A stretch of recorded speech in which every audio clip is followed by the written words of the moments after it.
Petrol 22 रुपये 20 पैसे फी litre महंगा हो गया है। नई कीमत 272 रुपये मुकर्रर।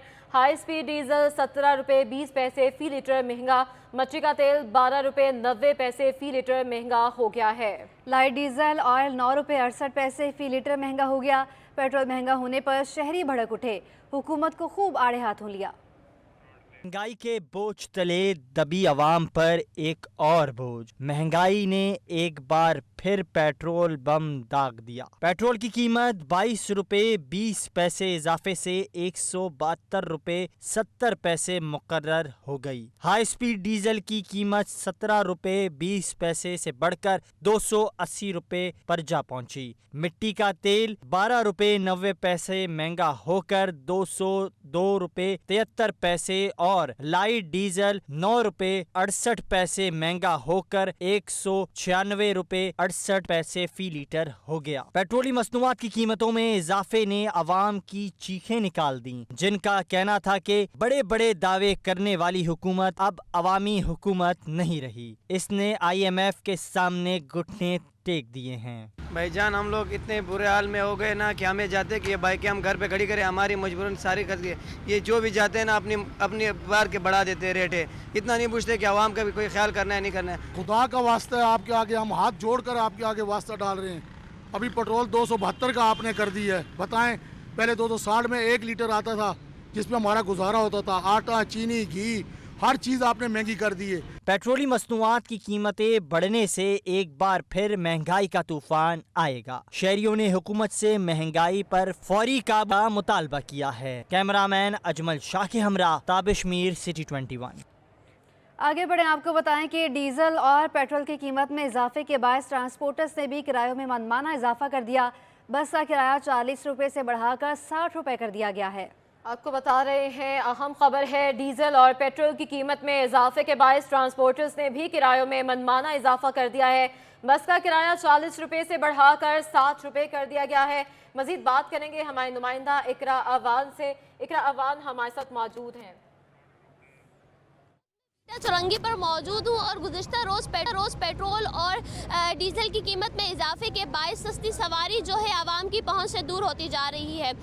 चिंची और बस की कीमतों में मनमाना इजाफा कर दिया गया है। मेरे साथ इस वक्त कुछ चिंची मालिकान मौजूद है, ट्रांसपोर्टर्स मौजूद हैं, उनसे बात करूँगी और जानूँगी। आप बताइएगा कि कितना इजाफा कर दिया गया है और आगे मजीद कितना इजाफा हो सकता है? ये आज का जो पेट्रोल का रेट जो है उनके मुताबिक हम लोगों ने 10 रुपये इजाफा करना है, क्योंकि महंगाई इम्पोर्टेड हुकूमत ने महंगाई बहुत कर दिया। इस वजह से किराए में भी बढ़ाई, हर चीज़ में महंगाई पड़ गया। पेट्रोल महंगा, डीजल महंगा, आटा महंगा, हर चीज़। तो इनसे बेहतर ये है जो इन्होंने आटा बम बनाया या आवाम के ऊपर गिरा दे, एक दफ़ा जान छूट जाएगी। लेकिन आवाम का बस का काम नहीं है, आवाम परेशान है। आवाम का मतलब जो फैक्ट्रियों में काम करने वाले उनकी तनख्वाह नहीं बढ़ रहा है, लेकिन मज़ीद महंगाई बढ़ रहा है। ठीक है, आप मुझे ये बताएं कि कम से कम किराया कितना और ज़्यादा से ज़्यादा कितना बढ़ सकता है? अभी किराया तो कम से कम यानी 20-30 रुपये इस हाल के हिसाब से बढ़ना चाहिए, क्योंकि हालात ऐसे है कि पूरा नहीं होएगी। पेट्रोल जो है ये दिन ब दिन बढ़ा रहा है। आखिर ऐसे इम्पोर्टेड हुकूमत से हम लोगों को ये दरख्वास्त कर रहा है कि भाई खुदा के लिए आप लोग खाएं, लेकिन थोड़ा कुछ खा लें। ये नहीं है कि अरबों करबों आप खाएं। ये गरीब आवाम क्या करोगी, गरीब आवाम कहाँ जाओगी? जी, तो आपने देखा कि शहरी शदीद परेशान है। उनका ये कहना है कि दिन ब दिन पेट्रोल की कीमत में इजाफे के बायस जो है इन्हें ट्रांसपोर्ट जो है शहरियों के लिए महंगी करना पड़ी है। बस का जो किराया है वो कम से कम 40 था, अब उसे बढ़ाकर 60 कर दिया गया है और ज़्यादा से ज़्यादा 50 था, उसको 80 कर दिया गया है। और अगर बात की जाए चिंची रिक्शों की, तो यहाँ का कम से कम जो किराया है वो 25 से 30 और ज़्यादा से ज़्यादा बढ़ाकर 50 से 80। बहुत शुक्रिया इकरावान आपका। डीजल पेट्रोल की कीमत में इजाफे के बाद ट्रांसपोर्टर्स ने भी किरायों में मनमाना इजाफा कर दिया। बस का किराया 40 रुपये से बढ़ाकर 60 रुपये कर दिया गया है। खुद साख्ता ये इजाफा किया गया है। चिंची वालों ने भी फ़ी मुसाफिर किराए में इजाफा कर दिया है। चिंगची का कम से कम किराया 20 से 25 रुपए कर दिया गया है। आपको अपडेट कर रहे हैं, अहम खबर है, पेट्रोल की कीमतें बढ़ने के बाद, डीजल और पेट्रोल की कीमतें बढ़ने के बाद ट्रांसपोर्टर्स ने भी खुद साख्ता किरायों में इजाफा कर दिया है। बस का किराया 40 रुपये से बढ़ाकर 60 रुपये कर दिया गया है। चिंगची वालों ने भी फ़ी मुसाफिर किराए में इजाफा कर दिया है। चिंगची का कम से कम किराया 20 से 25 रुपये कर दिया गया है। आपको अपडेट कर रहे हैं, पेट्रोल की बढ़ती कीमतों के बाद अब ट्रांसपोर्टर्स ने भी किरायों में मनमाना इजाफा कर दिया है। जी बिल्कुल, मिनी बजट आने के बाद आफ्टर इफेक्ट्स जो हैं वो आना शुरू हो गए हैं, किराए बढ़ना शुरू हो गए हैं और कहा यह जाता है कि किराए इसलिए बढ़ाए गए हैं कि पेट्रोल डीजल महंगा हो गया है और आम जो शहरी हैं वो जो है इसको मुस्तरद करते हैं। इसी पर मज़ीद बात करते हैं, सीनियर नायब सदर कराची ट्रांसपोर्ट इत्तेहाद तवाब खान हमारे साथ मौजूद हैं। सर बहुत शुक्रिया आपके वक्त का। सर कहिएगा, कीमतें बढ़ा दी हैं, किराया बढ़ा दिया है, लेकिन आम आवाम जो शहरी हैं वो तो इसको मुस्तरद करते हैं। नहीं, हम भी मुसरत करते हैं जी, हम भी इस बात का जो है हम मजम्मत करते हैं कि ये इतना जो है ना सारा पाकिस्तान को जो है सिर्फ डीजल और पेट्रोल पे नहीं चलाना चाहिए, और भी इसके लिए कोई तरीका होना चाहिए। इतनी महंगाई करके आखिर कब तक कहाँ तक किराए बढ़ेंगे, कहाँ तक गाड़ियाँ किस तरह से चलेगी, ये तो बात हमारी समझ में नहीं आ रही है कि भाई ये कर क्या रहे हैं। तो हम भरपूर इसकी मजम्मत कर रहे हैं। तो सर हम देखते हैं कि अगर कीमतों में मजीद इजाफा होता चला गया तो इस पर आप क्या करेंगे फिर? तो देखिए वो करेंगे तो अगर हम एहतजाज भी करेंगे या उसके वो तो खैर पूरा यूनियन राय-अमल तैयार करेगी, उसके बारे में तो उस वक्त बात करेंगे। लेकिन इस वक्त जो इन्होंने ये जो डीजल पेट्रोल बढ़ाया है रात को और इससे पहले भी बढ़ाया, तो हम वो कर रहे थे कि चलो ठीक है तो मुल्क के हालात इस तरह से है। लेकिन अब तो बिल्कुल मेरा ख्याल है हमारे गवर्नमेंट ने ये सोचती है कि भाई तमाम मुल्क को जो है ना सिर्फ डीजल और पेट्रोल से चलाना है, तो इससे बेहतर है ये साइकिलों का कोई बंदोबस्त करे ताकि आवाम साइकिलों पे चले, ना हमारे ड्राइवर कंडक्टरों की झगड़े हो, ना हम भी कहीं और कोई कारोबार की तरफ या और किसी उसकी तरफ चले जाए। क्या किया जाए इसमें? सर ये बताएगा कि शहरी कहते हैं कि पब्लिक ट्रांसपोर्ट मालिकान मनमाने किराए वसूल कर रहे हैं और ट्रांसपोर्टर्स के पास किराया नामा भी नहीं है, तो आप क्या कहेंगे इस पर? और अगर हुकूमत इस पर कार्रवाई करेगी तो आप लोगों का क्या लाहेअमल होगा? हमारे पास लायामल यही होगा जी कि हम अपने घर पे अपनी गाड़ियां खड़ी कर देंगे, उस पर कपड़ा डाल देंगे, और क्या कर सकते हैं। देखिए जी बात यह है कि पब्लिक तो कह रही है, इस वक्त हमें भी बहुत एहसास है इस बात का कि भाई जो पब्लिक का वो है वो उससे बाहर हो गया, उससे बाहर हो गया मामला जो है। जो जाहिर सी बात है जो मिनी बस में या बस में सफर कर रहे हैं वो गरीब लोग है ना। तो सर आप जी सर कंटिन्यू करिए। जी वो डेली बेसिस वाले लोग हैं, तो जाहिर है उनकी मजबूरी है, उनकी आमदनी नहीं है इतनी। हमें भी इस बात का एहसास है, लेकिन हम करें तो करें क्या? सिर्फ देखें मैडम, ये उसका नहीं है मसला कि ये डीजल पेट्रोल महंगा हो गया। यहाँ पार्ट जो है, अभी मैं एक दुकान में बैठा हूँ, हैरान है, परेशानी है कि हम गाड़ियाँ किस तरह से चलाएं। इस किराए में बिल्कुल किसी तरह से जो है ना वो नहीं है। बहरहाल हम गवर्नमेंट से आपके तवज्जुह से भरपूर मजम्मत करते हैं और रिक्वेस्ट करते हैं कि भाई अब इसको बस करें और वापस करें, अपने पुराने उस पर लाए। जो पिछले बढ़ाया वो भी ज्यादा बढ़ाया था, पुराने रेट पे लाए, और कोई बंदोबस्त करे IMF के लिए। IMF के जो पैसे जिन्होंने दिए है वो कहाँ गया, कहाँ वो नहीं गया, उसको गरीब लोग से क्यों निकाल रहे हो भाई? जिन्होंने कहा है उनसे निकाले। जी हम भरपूर मजम्मत करते हैं और अगर हुकूमत की तरफ से कोई कार्रवाई की गई तो गाड़ियों पर कपड़ा डाल देंगे और बंद कर दी जाएगी ट्रांसपोर्ट। सीनियर नायब सदर कराची ट्रांसपोर्ट इत्तेहाद तवाब खान हमारे साथ मौजूद थे। सर आपका बहुत शुक्रिया।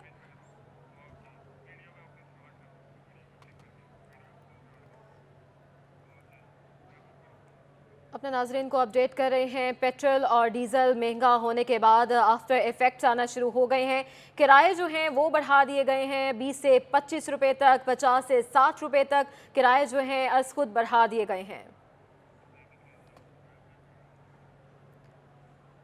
वफाकी हुकूमत ने अवाम पर महंगाई का एक और बम गिरा दिया। पेट्रोलियम मसनूआत की कीमतों में 22 रुपये से जायद का इजाफा हो गया है। चिंगची रिक्शों का एक स्टॉप से दूसरे स्टॉप तक का किराया 30 रुपये हो गया है। तफसीलात जानेंगे सैयद नुमान गुल से। जी नुमान बताइएगा। वफाकी हुकूमत ने गरीब अवाम पर पेट्रोल बम गिरा दिया है। पेट्रोल की कीमतों में दोबारा इजाफा कर दिया गया है। 22 रुपये इजाफे के बाद जो पेट्रोल की नई कीमत है वो 272 रुपये फ़ी लीटर पहुंच चुकी है, जिसकी वजह से जो गरीब अवाम है वो काफ़ी परेशान है। मैं इस वक्त रिक्शा स्टैंड पर मौजूद हूँ, मेरे साथ एक रिक्शा ड्राइवर मौजूद है। सर बताइएगा ज़रा, पेट्रोल की कीमतों में दोबारा इजाफा हो गया है, इसकी वजह से आपको किन मुश्किलात का सामना करना पड़ रहा है? क्या सवारियाँ मिल रही हैं? सर जो कुछ भी है आपके सामने ये देख सकते हैं, हमारा रिक्शा पूरा खाली पड़ा हुआ है। किसी के पास किराया होता है, किसी के पास किराया नहीं होता। हम लोग भी बहुत मजबूर हो गए हैं। पेट्रोल की कीमतों में जिस तरीके से इजाफा हो रहा है, हमें तो नहीं लगता कि हम लोग ये गाड़ियाँ दोबारा आवाम के लिए चला पाएंगे, क्योंकि उसके वजह ये है कि ये लोग अभी मेट्रो बस भी चला रहे हैं, रेड लाइन, ठीक है। अब वो रेड लाइन अगर चलेगी तो गवर्नमेंट का तो फ़ायदा है, लेकिन हम जो ये रिक्शे 6-6 लाख रुपए के इन्होंने कीमतें कर दी हैं, हम लोग ये गाड़ियाँ लेके कहाँ जाएंगे? अच्छा सर, मुझे ये बताइएगा, जब पेट्रोल की कीमतों में इजाफा होता है तो आप लोग कितना किराया बढ़ाते हैं? और अभी जब 22 रुपये बढ़ा है तो किराया कितना बढ़ चुका है? या गरीब आवाम की पहुंच से दूर हो गया क्या? बिल्कुल बिल्कुल सर, बिल्कुल गरीब आवाम की बिल्कुल पहुंच से दूर हो गया। अगर हम लोकल किराया 30 रुपये ले रहे हैं, ठीक है, तो अब हमें लोग नहीं दे रहे 30 रुपये।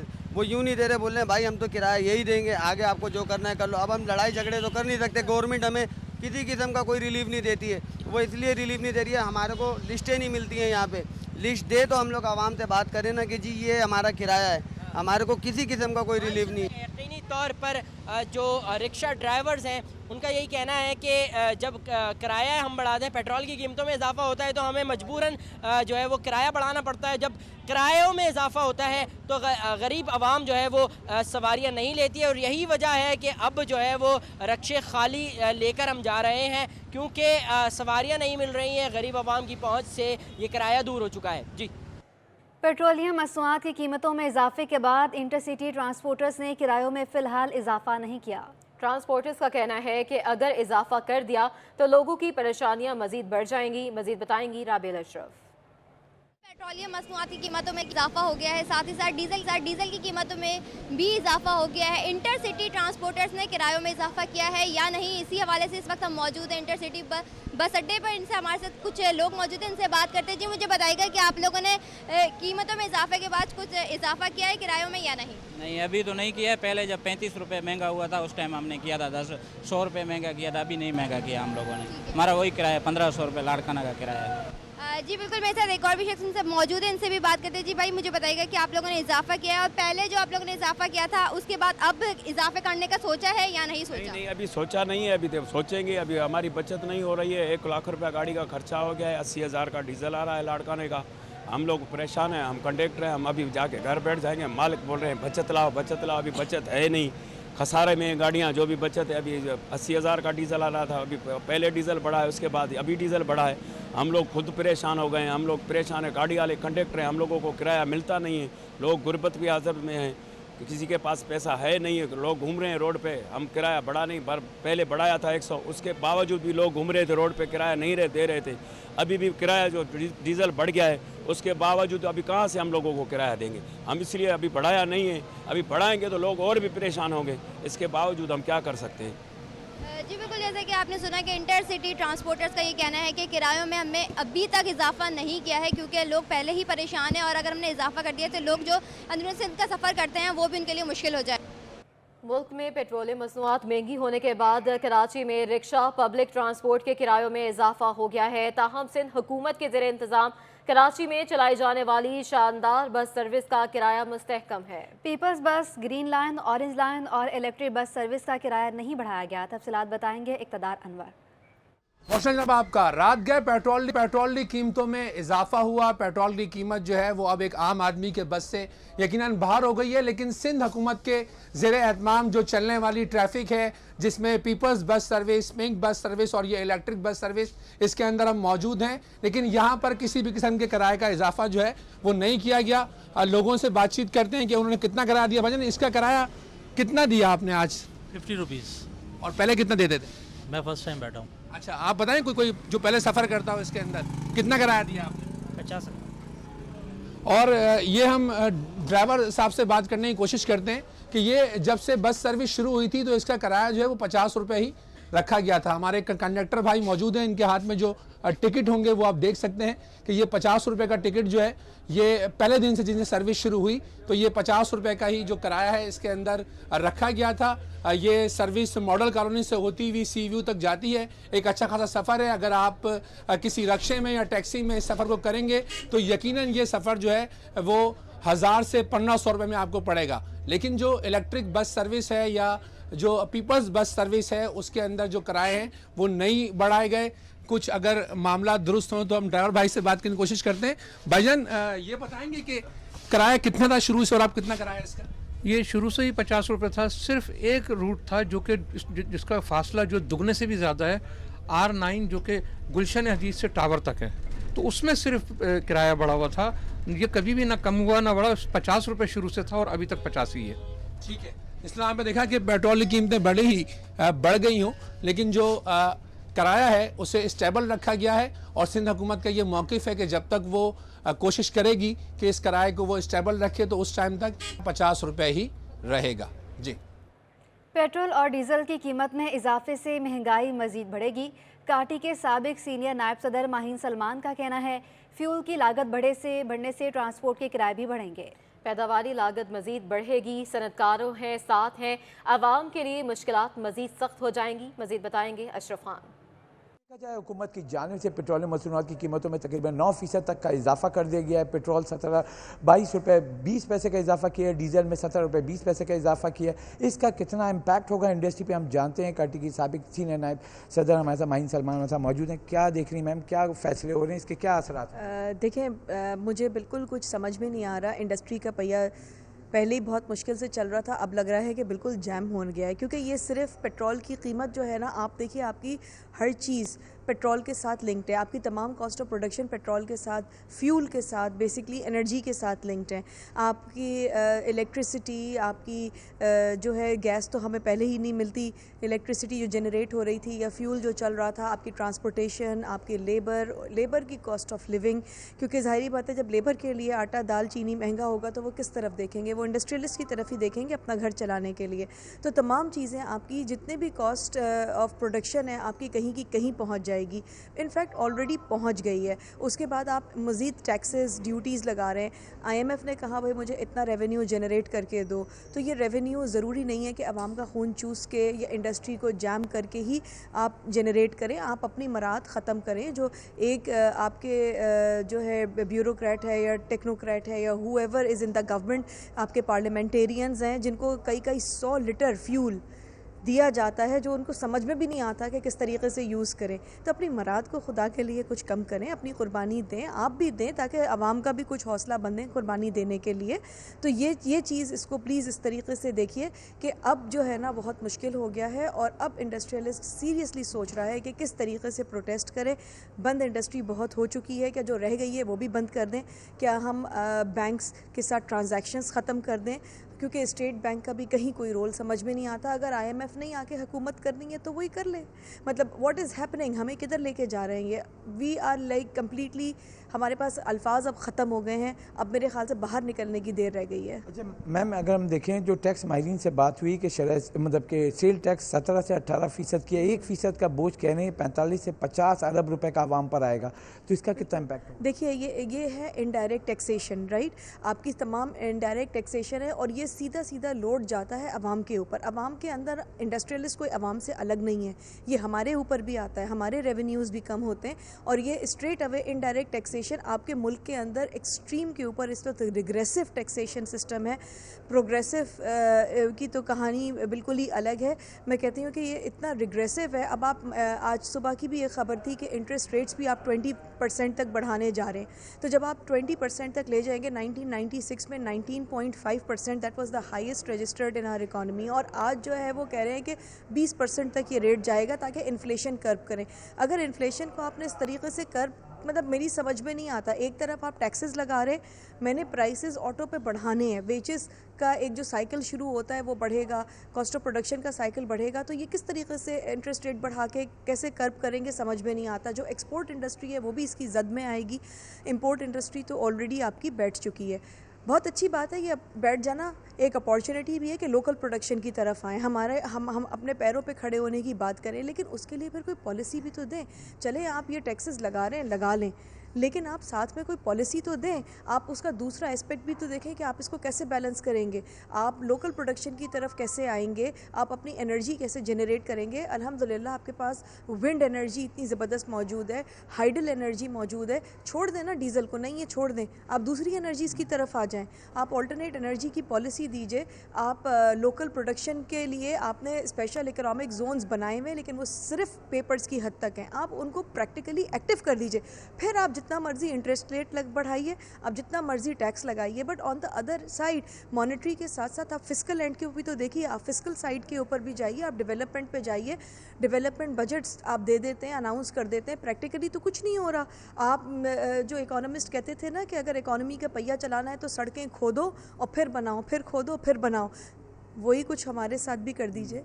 बढ़ा लीजिए इंटरेस्ट रेट, लगा लीजिए टैक्सेस, लेकिन हमें ऑल्टरनेट पॉलिसी दीजिए। जी, जैसा कि आपने सुना, शदीद कंसर्न्स हैं और कहा है कि पेट्रोलियम मसूनात की जो कीमत में इजाफा हुआ उसका हर सेक्टर पर इसके असरात होंगे, क्योंकि 9% का इजाफा है जो है महंगाई की शक्ल में आवाम पर मुंतकिल होगा, हर शेयर की कीमत जो है वो बढ़ जाएगी। पेट्रोल के बाद गैस की कीमत में भी महंगाई के आसमान पर जा पहुंची है। ओगरा ने घरेलू और कमर्शियल सार्फिन के लिए गैस की कीमतों में 113% तक इजाफा कर दिया है। इजाफे के बाद अशिया खुरनोश की कीमतें बढ़ने का इम्कान है। तफसीलात बताएंगे जवाद आसिफ। बिल्कुल, पेट्रोल के बाद गैस की कीमतों को भी पर लग चुके हैं। ओगरा की जानिब से जो है वो गैस की कीमतों में जो है 113% तक जो है इजाफा कर दिया गया है। घरेलू सार्फिन के लिए भी जो है इजाफा किया गया, जबकि कमर्शियल सार्फिन के लिए भी 28 रुपये 6 पैसे का जो है वो इजाफा किया है, जिसके बाद जो गैस की कीमत है वो 1650 रुपये हो गई है। इस वक्त मेरे साथ एक मौजूद है कमर्शियल सारिफ जिनका तंदूर है, उनसे पूछते हैं, मुझे बताइएगा कि गैस महंगी हो गई है, इसका क्या इम्पैक्ट होगा, क्या असर होगा इसका? भाई गैस तो तकरीबन 6 महीने से गैस नहीं आ रही तकरीबन, और मुश्किलात का सामना हो रहा है। आटे की भी कीमतें बढ़ती जा रही है और तकरीबन 6 महीनों से हम लकड़ी भी इस्तेमाल कर रहे हैं। आप खुद ही देख रहे हैं, आपने हालत भी देख ली है। मज़ीद हम इस हुकूमत से बिल्कुल परेशानी का दुश्वार है हमारे को। बताइएगा, गैस की कीमतें बढ़ी हैं तो क्या रोटी की कीमतों में इजाफा होगा? जाहिर सी बात है, जब पीछे से अभी हमारे पीछे गैस भी महंगा होता जा रहा है। सिलेंडर यूज़ कर रहे 320 रुपये किलो है, तकरीबन 28 से 29 किलो मेरा गैस लगता है रोज़ का। तो देखा आपने, इनका यही कहना था कि गैस महंगी होगी तो रोटी भी महंगी होगी। जो 20 रुपये की नान है अब वो 25 रुपये की होगी, क्योंकि जो गैस का सिलेंडर है वो भी 320 रुपये तक का हो चुका है। ग्राहक इनसे नाराज़ होते हैं, हालांकि इनकी भी मजबूरी है क्योंकि आटे की कीमतें भी बढ़ी हैं, गैस की कीमतें भी बढ़ रही हैं, पीछे से गैस नहीं आ रही, सिलेंडर्स यूज़ करते हैं और महंगाई के इस सबब जो है वो ये दाम बढ़ाने पर मजबूर हैं। जी, यहाँ आपको बताएं कि कराची में आज से 7वीं मरदमशुमारी के आखिरी मरहले की ट्रेनिंग जारी है। डिजिटल मरदमशुमारी के इस मरहले में टैबलेट्स में सॉफ्टवेयर इंस्टॉल करके सिखाया जा रहा है कि घर घर किस तरह डेटा जमा किया जाए। शहर के 30 सेंटर्स पर 15,500 स्टाफ को ट्रेनिंग दी जा रही है और टैबलेट्स फ्राहम किए जा रहे हैं। कराची में आज से 7वीं मरदमशुमारी के आखिरी मरहले की ट्रेनिंग जारी है। डिजिटल मरदमशुमारी के इस मरहले में टैबलेट्स में सॉफ्टवेयर इंस्टॉल करके सिखाया जा रहा है। मज़ीद बात करेंगे हमारे नुमाइंदे आजिज़ जमाली से। आजिज़, आगाह कीजिएगा इस बारे। जी हाँ, इस वक्त मैं एक सेंटर पर मौजूद हूँ और इस तरह के कराची में 30 सेंटर हैं जहाँ पर मरदमशुमारी के अमले को ट्रेनिंग दी जा रही है। ये ट्रेनिंग का आखिरी मरहला है जो 5 दिन चलेगा और 1 मार्च से डिजिटल 7वीं मरदमशुमारी शुरू हो रही है। 15,500 लोग हैं जो इसमें हिस्सा ले रहे हैं। इस वक्त मेरे साथ एक मास्टर ट्रेनर मौजूद हैं जो इनको ट्रेनिंग दे रही हैं। आप क्या सिखा रही हैं, किस तरह ट्रेनिंग दे रही हैं और कैसे लोग जाएंगे? जी सर, मेरा नाम अंबर सुल्ताना है। मैं मास्टर ट्रेनर हूँ सेंसिस के हवाले से और एजुकेशनिस्ट हूँ। हमारे मुल्क में पहली दफ़ा 7वीं मरदमशुमारी और डिजिटल तर्ज पे होने जा रही है। इस मरदमशुमारी की खुसूसियत ये है कि इसमें कागज़ कलम का कोई दखल नहीं है, मैनुअली कोई काम नहीं हो रहा और प्योरली हम डिजिटल मरदमशुमारी कर रहे हैं। ये टैबलेट्स दिए जा रहे हैं। अच्छा, मर्दमशुमारी हमारे मुल्क में मुख्तलिफ अदवार में होती रही है। मर्दमशुमारी का आप इसका बताएं कि ये जो अमला है इस बार 15,500 कराची में, इसमें ख़वातीन भी हैं, उनको सहूलियात क्या दी गई हैं? मैं बताती हूँ सर, जैसे कि हमारी मुल्की आबादी का 50% हिस्सा ख़वातीन है। माशी और माशरती मसाइल की वजह से ख़वातीन को हम सही तौर से दर्ज नहीं कर पाते। तो हमारे पास अभी असातिज़ा की, फ़ीमेल असातिज़ा की एक बहुत बड़ी तादाद है जिनको हम ट्रेन कर रहे हैं। वो घर घर जाएंगी क्योंकि लेडीज़ के लिए लेडीज़ को डील करना ज़्यादा ईजी होता है। अभी आपने सिखाया कि आप सॉफ्टवेयर के ज़रिए घर घर कैसे जाएंगे। ये जैसे टैबलेट है, इस टैबलेट्स को ऑन करेंगे, इसका एक पासवर्ड होगा। ये टैबलेट सिर्फ हर इंडिविजुअल जो हमारे जो शुमार कुनिंदगान है या फील्ड स्टाफ है उनके पास होगा, उनका पर्सनल होगा। उसके अलावा इसमें किसी भी किस्म की यूट्यूब या इंटरनेट वगैरह से हम कोई और चीज़ नहीं स्टोर कर सकते, प्ले कर सकते। तो ये प्योरली मर्दमशुमारी के लिए टैबलेट डिज़ाइन किया गया है। ये टैबलेट्स हमने फील्ड स्टाफ को सिखाए हैं कि इसको कैसे ऑपरेट करना है। इसको जब ऑन करेंगे तो हमारे पास एक पेज आएगा, उस पेज पे मुख्तलिफ कॉलम्स हैं, उस कॉलम्स को 1 बाय 1 हम फिल करते चले जाएंगे। हर घर जाएंगे और घर के दरवाजे पर घर के सरबराह को बुलाया जाएगा, वो डिटेल देंगे, उसको पुट करते जाएंगे, फिर उसको सेव करके अगले घर में जाएंगे। फिर शाम के टाइम ये सारा काम जब होगा फिर वो अपने सुपरवाइजर्स को रिपोर्ट करेंगे और एंड में हम सारा डेटा कंक्लूड करके और अपना रिजल्ट तैयार करेंगे। सुना आपने, ये एक मास्टर ट्रेनर थी मिस अंबर, ये भी यहाँ पे सिखा रही थी असातिज़ा को या जो मर्दमशुमारी का अमला है उनको टैबलेट्स दिए जा रहे हैं यहाँ पे, और इन्होंने ये दिखाया। ये एक बिल्कुल मखसूस किस्म का टैब है जो ख़ास तौर पे इसी मकसद के लिए बनाया गया है। ये टैब भी मैं आपको दिखा देता हूँ। इसमें ये बड़ा भारी भरकम भी है, अच्छा खासा वजन भी है इसमें, लेकिन ये आम तौर पे मार्केट में दस्तयाब नहीं होगा। और इसमें सॉफ्टवेयर कर रहे थे, आपका बहुत शुक्रिया, आपने तफसीलात से आगाह किया है।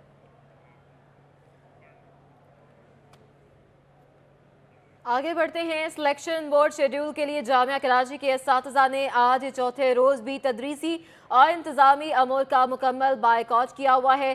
तालिबे इल्म आज भी पढ़ाई से महरूम हैं। आपको अपडेट कर रहे हैं। सिलेक्शन बोर्ड शेड्यूल के लिए जामिया कराची के असातिज़ा ने आज चौथे रोज भी तदरीसी और इंतज़ामी अमूर का मुकम्मल बायकॉट किया हुआ है। तफसीलात जानेंगे सैयद ज़ुबैर राशिद से। जामिया कराची जो कि सूबा सिंध की सबसे बड़ी जामिया है और जामिया कराची में आज चौथा रोज़ है कि जामिया कराची में तदरीसी अमल फाल ना हो सका। इसके अलावा जामिया कराची में इंतज़ामी मामलात का भी बायकॉट किया जा रहा है। अंजुमन असातिज़ा की जानिब से हड़ताल की जा रही है और उनके हुकूक की जिद्दोजहद पर ये फ़ैसला किया गया था। इसके अलावा कल जुम्मे का रोज़ है, तो जुम्मे के रोज़ जो है अंजुमन असातिज़ा की जानिब से एक प्रेस कॉन्फ्रेंस भी मुनक़िद की जा रही है जिसमें अहम फ़ैसले मुतवक्के हैं। इस वक्त मेरे साथ जो है शोबा बायोकेमिस्ट्री से ताल्लुक़ रखने वाले असातिज़ा जनाब फैज़ान नकवी साहब इस वक्त मेरे साथ मौजूद हैं। आगे के लाए अमल के हवाले से उनसे जानते हैं। फैज़ान साहब, बहुत बहुत शुक्रिया आपका। ये बताइएगा, कल प्रेस कॉन्फ्रेंस मुनक़िद होने जा रही है, क्या आप लोग मुतालबात रखने जा रहे हैं? जी अस्सलाम वालेकुम। पहले तो आपका बहुत शुक्रिया कि आप यहाँ तशरीफ़ लाते हैं और हमारे इस प्रोटेस्ट को कवर कर रहे हैं। देखिए, हमारे मुतालबा हमने डे 1 से वादे किया हुआ है। हमने मौजूदा इंतज़ामिया को जुम्मे तक की डेडलाइन दी थी कि जुम्मे तक वो सिलेक्शन बोर्ड का शेड्यूल अनाउंस करें। मास कॉम पे जो असातिज़ा के साथ जो कोर्ट में गए हुए हैं वो केस वापस लें, जो आप इनके माली मामलात में उसमें शफाफियत लेके आएँ, हमारे जो मुलाजमीन हैं उनके मसाइल हल करें, पे फिक्सेशन के DPC के इवनिंग बिल, ऐसे बहुत सारे मामले आते हैं।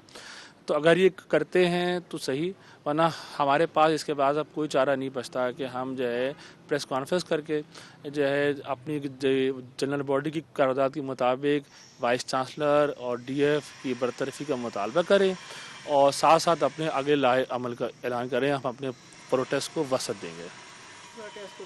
यकीनन जी, कल एक अहम प्रेस कॉन्फ्रेंस मुनक़िद करने जा रहे हैं अंजुमन असातिज़ा जो है।